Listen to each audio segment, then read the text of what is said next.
thank you for joining into the conversation. And of course, we have a few things we'd like to clarify with our CEO. So nataka kumkaribisha CEO wetu Nasim, karibu sana.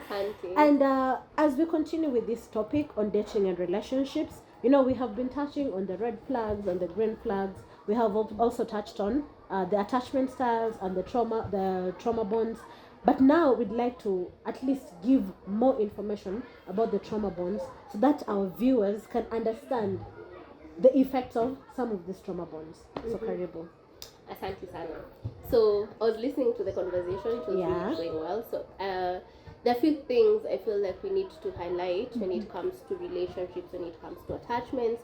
First of one of them being attachment styles. Yes. You know, the secure, insecure, ambivalent, avoidant, all that. Right? I mean, avoidant and disorganized attachment styles. Yes.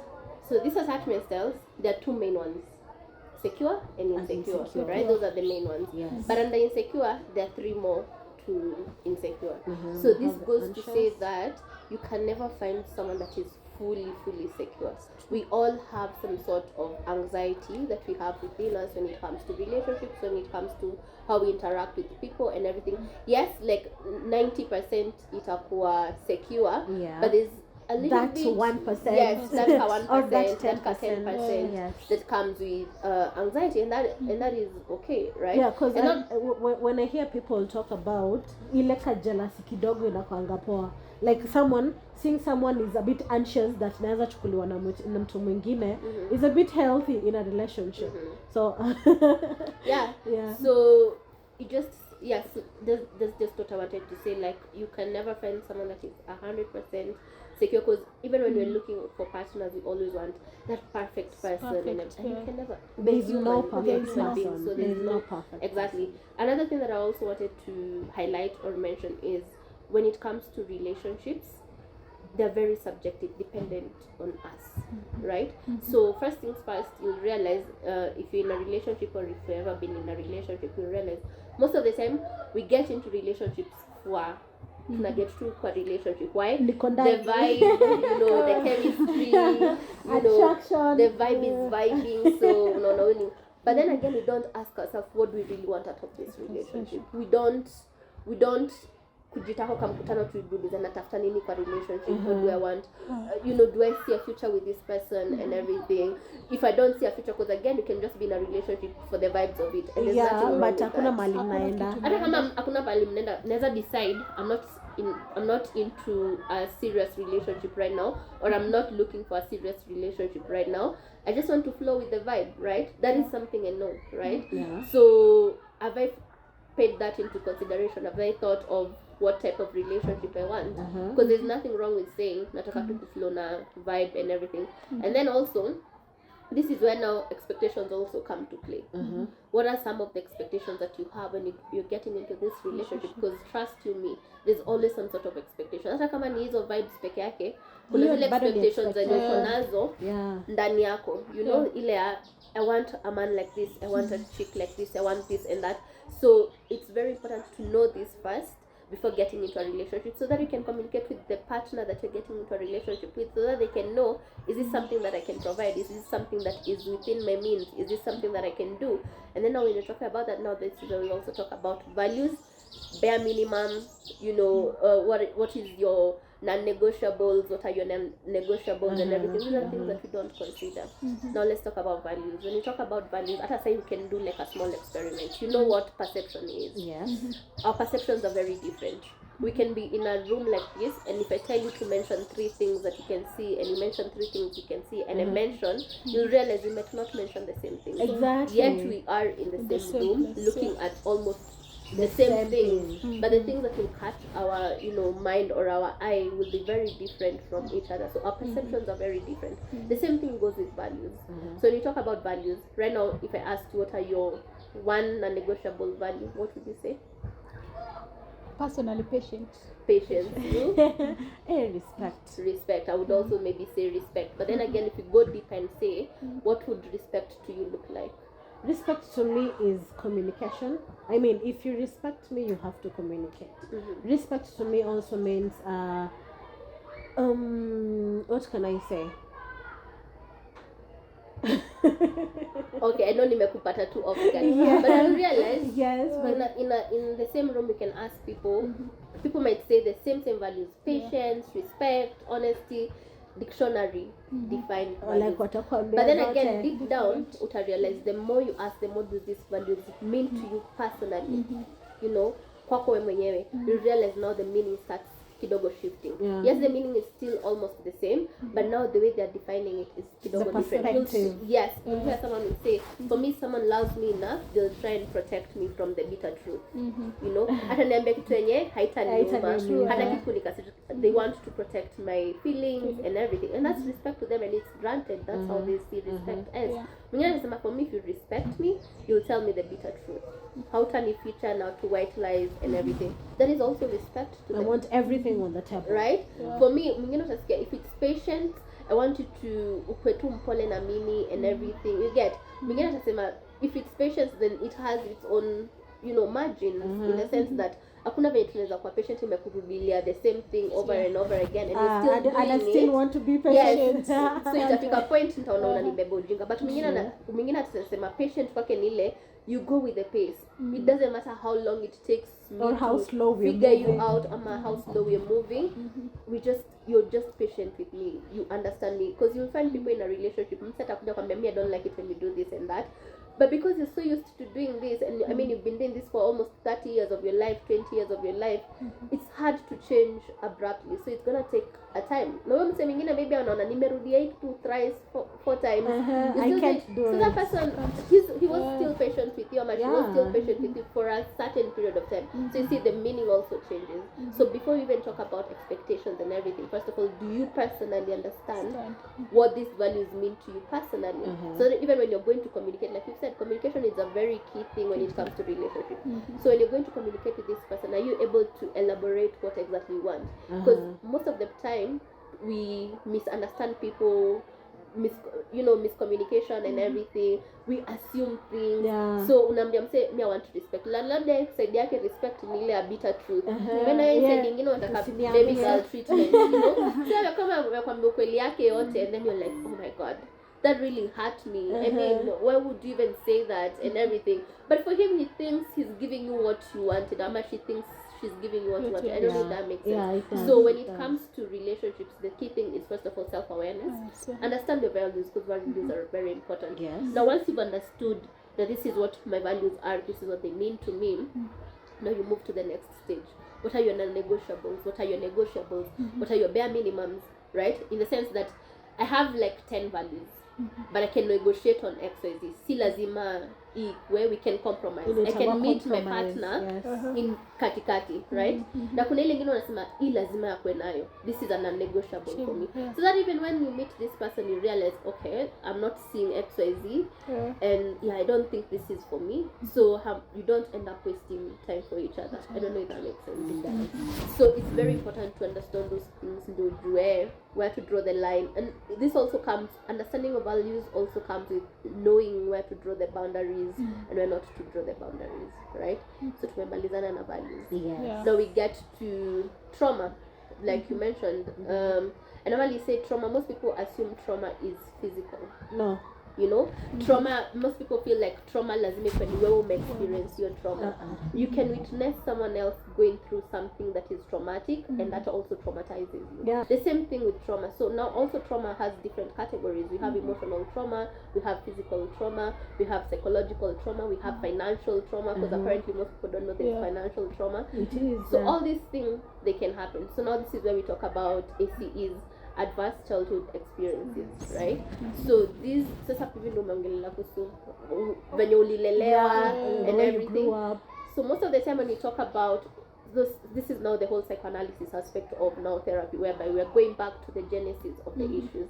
So now when you're going back to your childhood, most of the time we can realize we always talk about your parents, the people that brought you up, the caregivers and all that. But no, that can also be from siblings, you know, people that you grew up around, friends, you know, in that childhood and everything. Even teachers, your nanny and everything. So when you talk about this, is now what are some of the uncomfortable relationships that you had growing up that made you feel you know. So when we talk about attachment therapy, or when we're working towards that, one of the treatment plans is tracing your anxious attachment, because remember we said we all have some sort of anxious attachment towards us. Some of us have them more pronounced, in terms of they're more pronounced than other people, and other people nile tu iko hash hash but iko si ati iko, right? So when you're doing the whole assessment or treatment, first of all we take our clients through the tracing of your anxious attachment, from age 1 to 10, age 10 to 20, if the person is 30 years, or 25, age 20 to 30. So between these ages, when do you remember first experiencing for lack of a better word, let's say a traumatic experience, or an uncomfortable, let's use the term uncomfortable, an uncomfortable interaction with someone? Of course, maybe you might not remember age 1 to 5 there, but maybe you might say at age 6, I remember this and this happening, it made me feel this way, and everything. So that's where the journey of healing begins, from tracing where it started and how that still affects you as an adult, right? We've talked about our perceptions and everything. There's something we call core beliefs. Core beliefs are technically, I say, the glasses you use to see life with. So what core belief does is it interprets the life, our worldview, the way it is. Unaweza sikia mtu akisema the world is a scary place. That person lazima kuna pahali hiyo kitu imetoka. Of course, lazima aliona something happened that made them. And then with core beliefs comes with rules and assumptions that you live by, right? So if one of my core beliefs is, let me give an example with relationships, because we're talking about dating, and I'll mention our tribe Meru, because I don't want people to say you know. So maybe we grow up ukisikia wa Meru wako na temper. Merus have bad temper. Kasi anaweza kukata tu hivi. You get? So you've grown up hearing your parents say this, people around you say this. So you have that thought in you, and it's giving you that assumption of Merus. But then again, it wasn't confirmed yet. You get to high school or uni, and then you start dating, and then you date your first Meru guy, a Meru chick. And then this person ends up having a bad temper. Anything small and a blow up. So confirmation bias. So Asha confirm, oh my god, so Meru really is true, right? So Merus do have a temper. So what will happen to my rules and assumptions that I live by? I'll never date a Meru guy. Reason being, they have hot tempers. But yet you've only met one Meru guy. But that doesn't mean Meru community tuko wengi bana. So mmoja maanishi you might find hata wenye ongea kama mimi ni mpole sana. I digress. I'm not stop lying. But I digress. But you get what I'm trying to say, right? So it means through these experiences you've had throughout your life, they keep on changing your worldview. They keep on adding something to your rules and assumptions that you live by. And all these things are interconnected if you've never noticed. So some of the things that disturb you now are some of the things that you picked up as when you're growing up. And this is why now you hear us talking about unlearning traits that didn't work out for you, relearning traits that worked for you, and learning new traits that are gonna be better for you. Because again, there's certain things you learned as a child that worked for you. Your time when you're gonna skip uncomfortable, there's something you used to do that used to work as a coping mechanism for you, and it was healthy. So you can still maintain that. It's not all about unlearning and everything. You can now relearn some of those things that can help you, right? And then you can unlearn things that didn't work out for you well and everything, and then you can learn the traits that can help you cope, right? What else? So now under trauma bonding, so we've understood what trauma is. We've understood where it can come from, in the sense that si lazima kwenye ume experience, unaweza kuwa pia unaona maybe one of your siblings alikuwa anatreatwa vibaya or something, and then now you've carried that trauma with you. So understanding how has this trauma changed my worldview.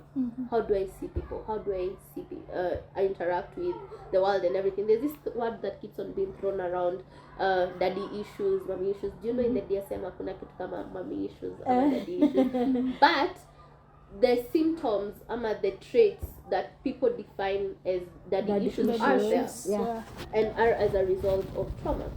And we all have there's trauma, but when it comes to there's trauma bonding, and there's trauma response. Yeah. The way you respond when to you're the trauma. exposed to a trigger that reminds you of your trauma. And this is there's all these are things that you need to understand personally first. So this goes to show self-awareness. First Very of all, important. very important and very key to even how you interact with other people. I don't know if that makes sense. Yeah, it So now does. when we talk about trauma bonding, first of all, there are 6 stages when it comes to trauma bonding. What is trauma bonding?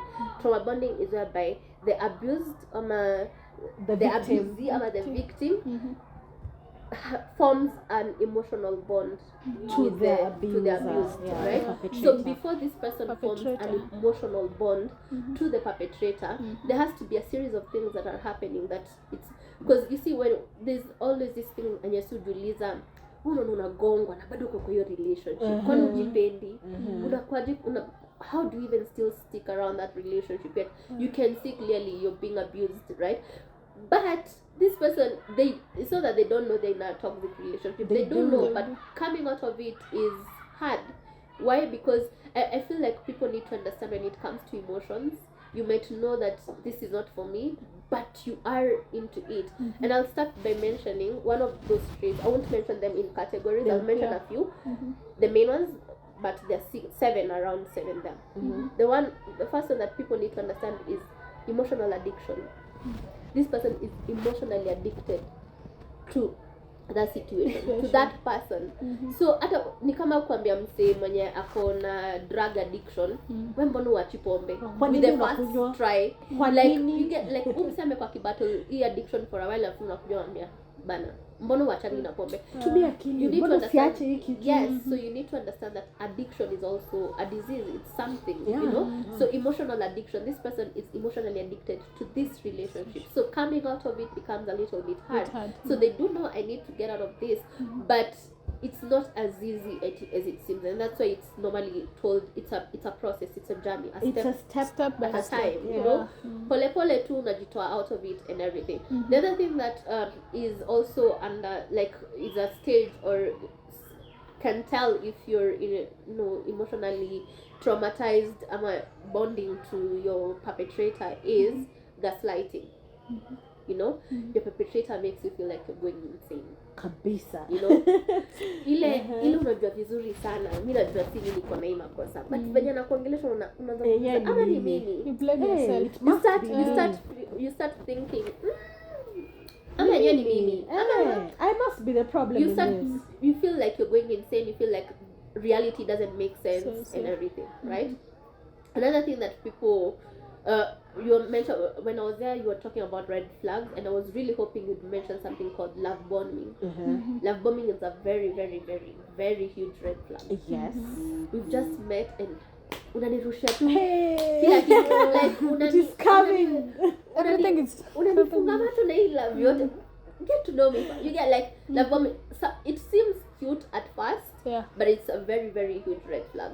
So also when it comes to trauma bonding, there's a lot of love bombing, right?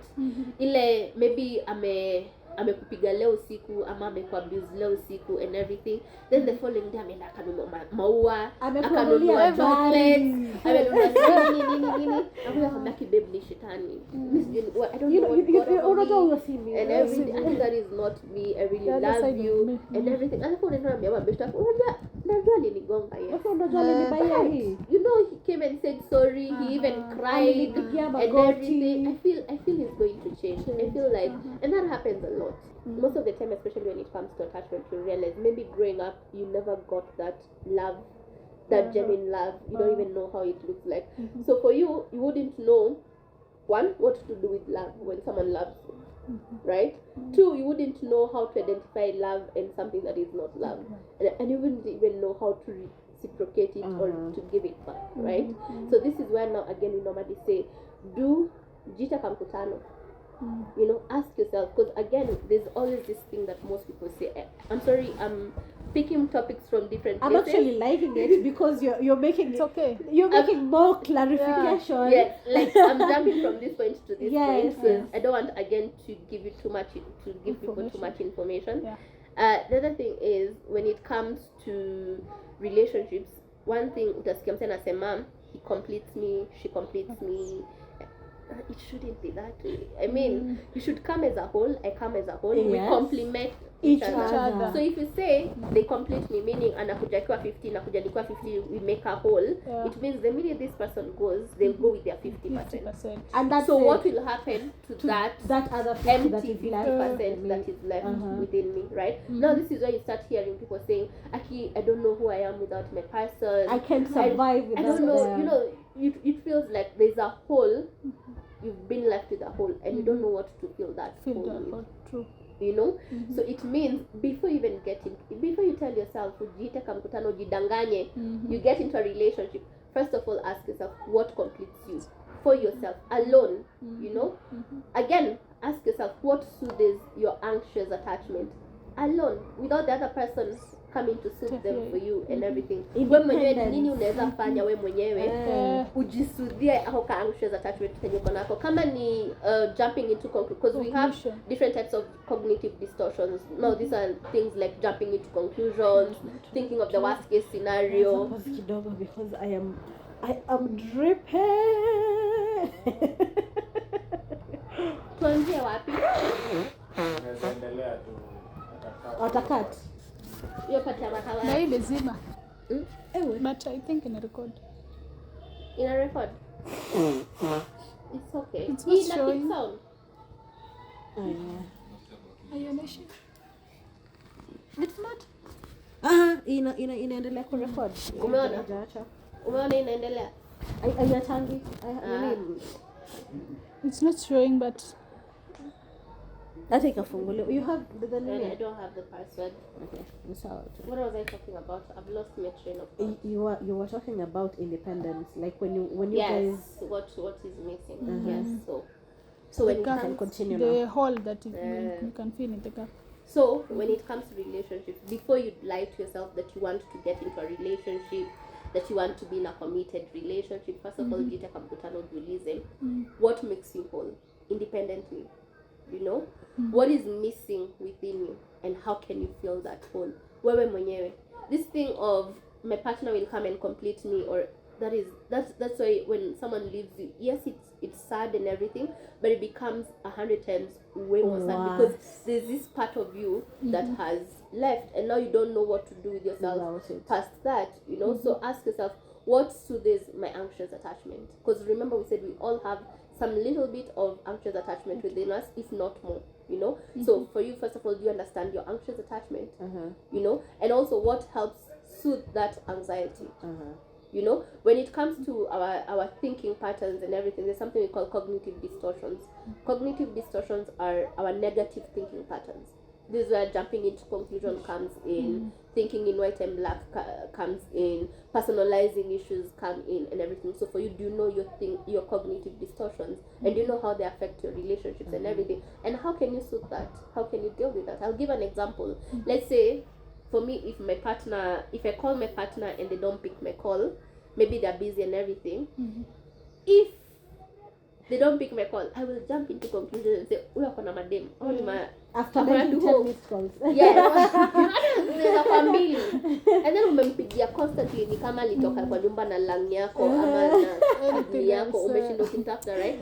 But now we can soothe this by maybe communicating.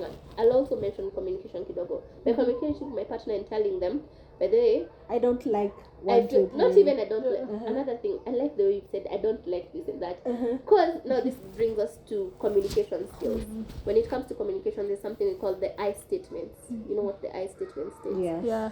Because when you talk to me and tell me I don't like it, I don't like it when you don't pick my calls. That sounds very accusatory and everything, you know. And what happens when someone accuses you? Ama, wewe kazi yako siku hizi ushiki simu zangu, and because people do that. Kazi za siku hizi ushiki simu zangu sijui nini. It comes off very accusatory. Of course, you know, I'll go to uko the na kina defense nani? board. So naturally, our natural instinct is to defend ourselves. Yeah. So pia ile sedenga hata kwa kwani unadhani mimi nakuaga tu nimekaa na ngoja call zako Nakanga ama tu sina nikiangalia kazi simu. Am I nyingine or not busy something. doing something else? Yes. Yeah. So but you can communicate it with I statements and be like, I feel anxious when you don't pick my calls. So moving forward, if you are busy, then just return my call. So this soothes your anxiety by nikimpigia mara moja na hajashika, you automatically feel like okay, maybe ako busy.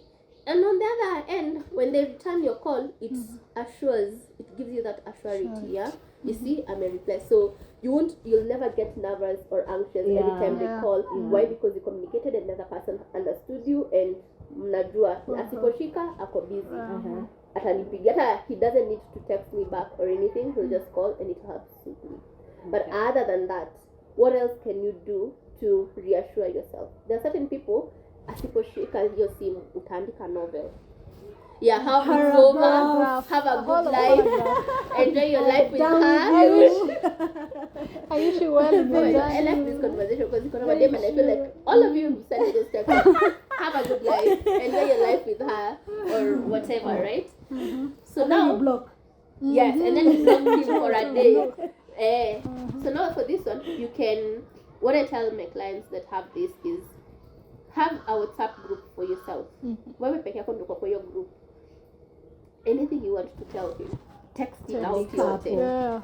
Everything. And then when you cool off, read that text. And then ask yourself, do I really want to send this? You know? Of course, because again, remember, every emotion is a form of energy. And it needs releasing. So you need to find a way to release that energy. So by writing that in that group and everything, you're releasing that energy. So by the time you're cooling off, you'll even say, forget about or maybe you can edit some few things and then you forward it. I'd also like to add, like, even in that writing, that typing, you're kind of releasing that energy. So by the time you're done, hata utakuwa na hata haja ya kutuma, because whatever you wanted to say, you have already said. Exactly. So I feel like those are some of the things you need to understand for yourself personally. Jijue kwanza. What triggers me? What makes me feel uncomfortable? What would help soothe my anxious attachment and everything? So when you're getting into this relationship, if this thing, no, it's like being a contingency plan with yourself. And this is where now healthy relationships starts from. You know your values, you know your negotiables, you know your non-negotiables, you know what you want. You can tell someone, okay, I like you, I kind of vibe with you, but I'm not looking for a relationship, a serious relationship right now. But let's say mwingine ata decide aseme, pia mimi niko nataka kuwingiwa around or not, kama tataka sawa. And moving forward, it won't be like you wasted my time.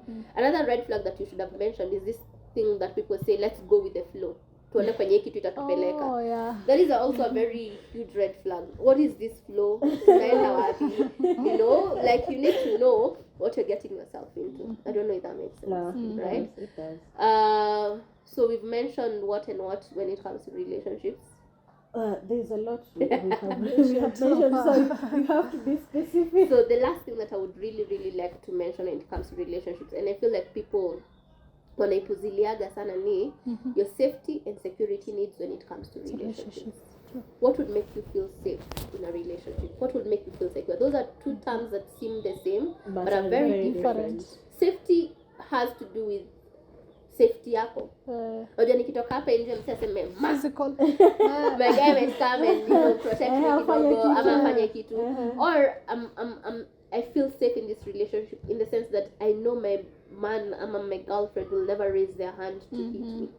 You know, we'll always communicate. Even when like provocations imetoka left, right, if worst comes to us, we would know how to work on this or how to resolve this, right? So for you, do you know what makes you feel safe and secure in a relationship or not? So before you get into that relationship, just listen, what would make me feel safe and secure? And at the same time, would you give the same to the other person? You know, because even when we're talking about soothing your anxious attachment, is this something that you only want to receive, or is this something that you would give to the other person? Are you a safe space to the other person too?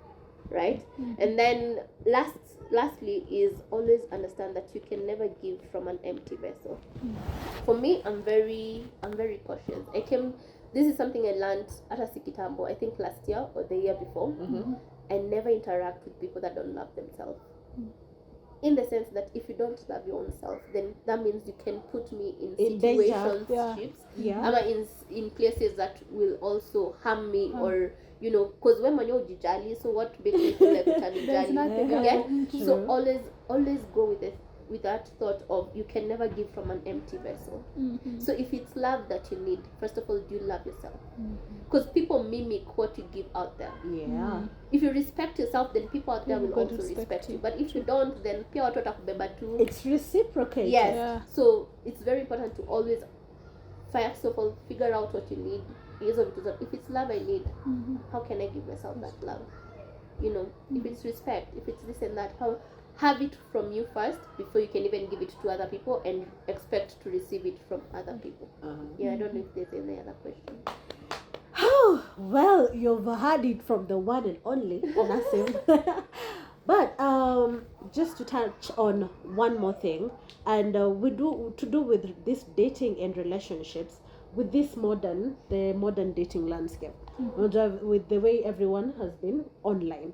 You know, there's some societal pressures, societal norms, or just things in the society that push us to do some of these things, push us into relationships when you're not ready, and ama vitu zenye, like putting yourself in a position where you're not comfortable because you want to please the society. So what are some of the things tunaweza saidia like our viewers wajue ndo wasikue like wamenini sana na hiyo pressures of society, like making their own decisions about this dating and relationships. Sorry. Juju, do you want to go first? Okay. First, I could say it's about self-awareness. Yeah. Knowing about yourself, knowing your values, knowing these are my do's, these are my does. Ukijijua we mwenyewe, at least ukijijua we mwenyewe, hakuna kitu itakuhinda ku-involve in a, let's say, unfair relationship. So you mentioned something to do with cultural expectations and societal norms and everything. Yes. Unaweza Especially in the modern dating landscape. Yes. So we will talk about the modern dating landscape, but as much as we're talking about the modern dating landscape, it's very much, you know, influenced by some old cultural norms and everything, especially mambo ya when you reach a certain age, then you're supposed to have, you know, a family, you're supposed to have had kids and everything. So that can also influence you in terms of unafika hiyo age unaanza sasa feel I have to settle, I have to conform to what people. Na labda wewe mwenyewe you're not ready for a relationship, you're not ready to, you know, hold a ndio maana unaonaga most of the time. I'm not saying this is the only reason, but this is one of those reasons where you find, I don't know if you realize there's this research that was done that was saying newlyweds, most of marriages right now, they don't last past 1 year. You get into a relationship because unajua unafaa kuwa na kama unajua umefika hii age, pia hizo vibes every time ukienda home. Yes, kwani umekuja peke yako leo, you get. So you get into a relationship without you knowing very well maybe you're not ready, you know, you feel like this is not for me, ama kitu kama hiyo. So you realize, so the research stated that most of the new marriages that we're getting right now, they're not moving past the 1 year, 2 year frame because people are ending up separated. And the reasons for divorced. getting into that relationship are the wrong ones. Exactly. The completely wrong And ones. that's what I'm saying. Those kama hiyo moja ya lazima ukifika miaka fulani lazima umeanza kusettle and everything. So that becomes a problem, and like you said, it influences us into thinking that we're doing something wrong. We're not, you know, ama kuna kitu mbaya na sisi, and there's nothing wrong with you. You're just not ready. So you'd rather be certain that you're ready and just get it done then than rush into it and then end up wasting the other person's time, your time, and you know, all this effort and emotion that is put to it. That is one way. And then currently you've realized there's a lot of online dating, there's a lot of ilea, I don't know how you look, I don't know, you know, tumevibe tu kwa text, unaonanga tu in a sound profile. video, and then the day I come to find you, I realize, oof, you're way shorter than me. You have this and that I don't want. I'm not saying there's something wrong with short people. Once you open your mouth, yes, everything I liked about you. Yes, you're like, oh, you're out. cuter when you're quiet. You know, you look attractive. So that also goes to show a lot. And that's what I was saying. When you're getting into this online dating and everything, what is your main purpose? Are you there to find the one? And if you're there to find the one, then what are you looking for, what do you want out of it and everything. So I feel like we said, first of all, what is your intention? What do you want when it comes to online dating and everything? And also safety in the sense that there's a lot of catfishing out A there, lot. you know, you've seen the Tinder swindler Yeah, and everything. yeah. Umekuwa hapo ukitumia bae fair na hajaifika, ama umekuwa hapo ukitumia bae Excuses after excuses, ama uko hapo umekuwa ukiinvest on this person and maybe hata ni boy mwingine ako on the other end anakucatfish too. You've been talking to a guy. So I feel like you need to be very aware of the times that you're in. You also need to be very aware of your safety measures, because I feel like safety first of all needs to start with you as a person and everything. And also safety can also be communicating with your friends and being like, oh, by then end up meet mse fulani, Sharing this things. is where I'm going Yes. and everything, in case of anything. Kama sitakuwa nimerudi by this time, ama kama sitakuwa reach out by this time, okay, now no, it's time to call the cops or something, you know. Just safety, have a safety measures that you can take when it comes to this dating. You can even go on a public place with your friends and invite him or her as a public. Yes. I'm hanging out with my friends and I'm hanging out with my friends. Do you wanna come over and hang out with us? Akikuja mabeshte wako wanajua wao wana vet. Yes. You know, and then such things. So for you, figure out what are your safety measures and everything. Because again, like I said, safety needs to start with you as an individual and everything. So yeah, I feel like those are some of the things that might influence or impact the dating era we are having right now. And also this other thing of, and I feel like this is now something we need to get into a whole new conversation about, situationships, you know. So that's a whole other topic. I feel like that's a whole other topic that we need to get into.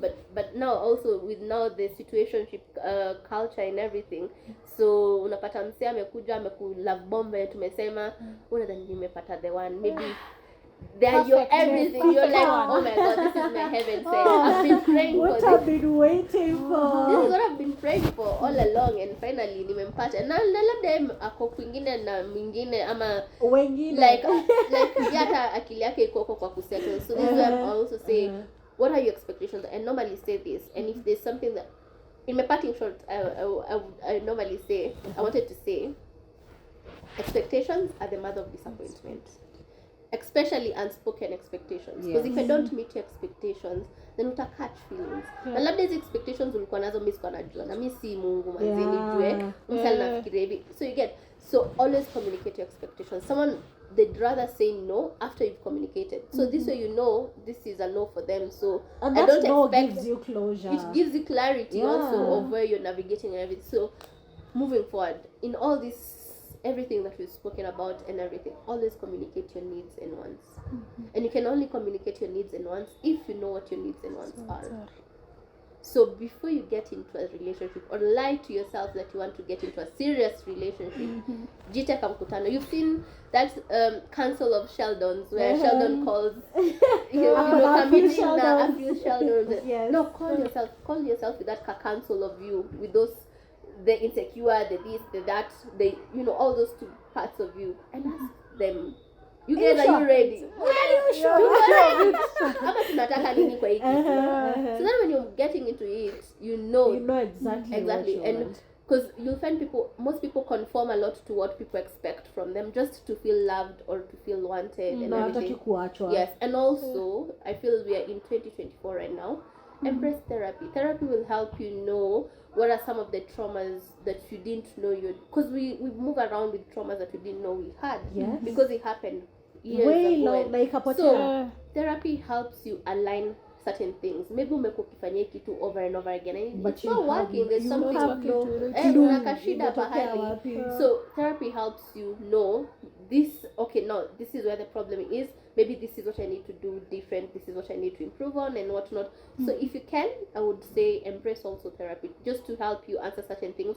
Because majority of people out here are struggling with attachments, the way we attach to people and everything. But kuna msee ako too avoidant.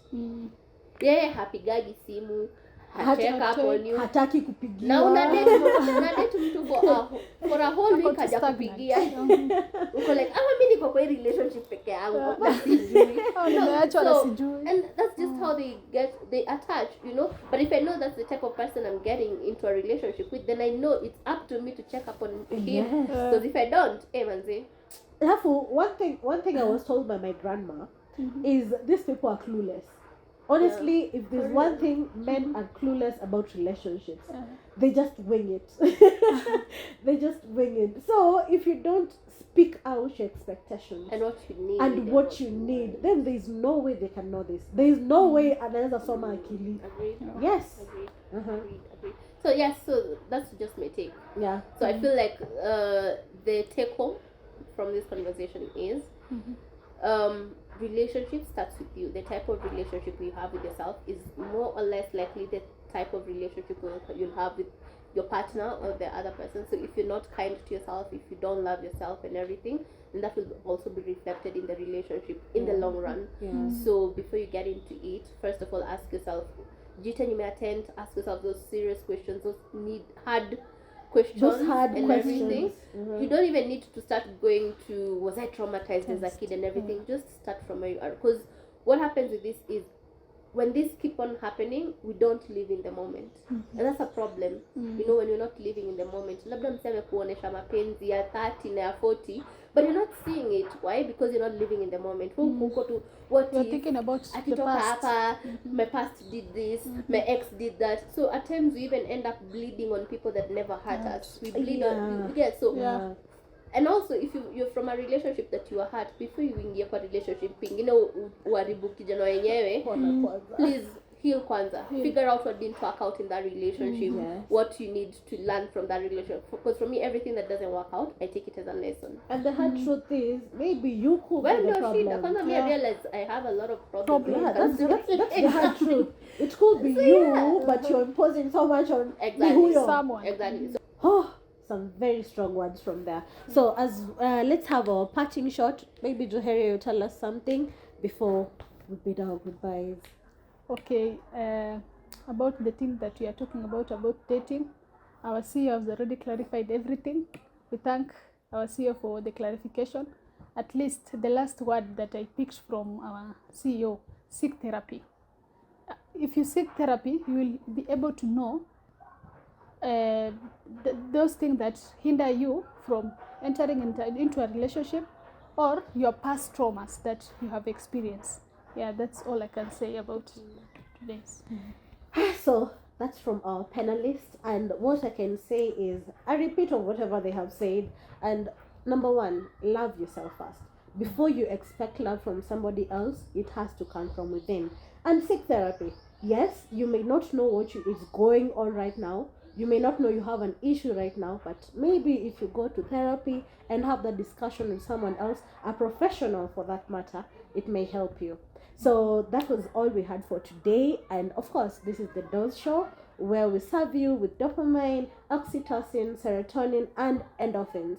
And of course, don't forget to follow our other platforms. That is Twitter. We're on Twitter. We are on Instagram. We are on TikTok. And if you ever need someone to talk to, maybe a therapy or anything, don't forget to give us a call. That was all we had for today. I was your host, Ndenya, and I'm wishing you a lovely month ahead. Bye.